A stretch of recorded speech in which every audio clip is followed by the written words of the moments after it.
Philip, how would you describe a winning team? And how would you describe a losing team?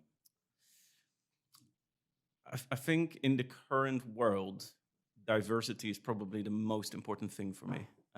Diversity, I mean, in every sense, horizontally, vertically, in every theoretical sense. So I don't mean diversity in the obvious sense of, different multicultural backgrounds or etc. That is one of them. But I think the most important for me is when you have a lot of different people. So if you think about the Gentlemen's Club time, we had a really eclectic group of people. I always Marcus, who's a good friend of ours, who now works for Muse, we always joke we're polar opposites. Yeah. He's literally the You opposite. live together. Yes, we used to live together. And if you talk about planning, for instance, Marcus is not a planner. No.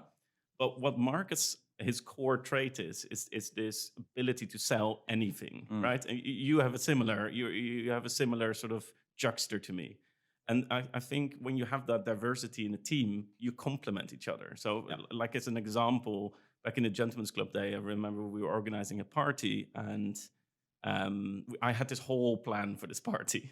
And then we had this idea that we were going to sell hot dogs at the end of the party because everyone has this craving at 4 a.m, And so we created this whole idea, we're going to sell and then we'll make some money out of this. And then 3 o'clock comes and Marcus or you, someone said, screw it, we're just going to give these away to everyone. And the whole plan was gone and I hated it. And I was like, no, we had a plan. We're going to sell these. We're going to make money. But we did it anyway. We gave them all away for free. And I think it was one of the biggest traits that then led to the next party being blown up because you have to go to these guys because, you get hot dog.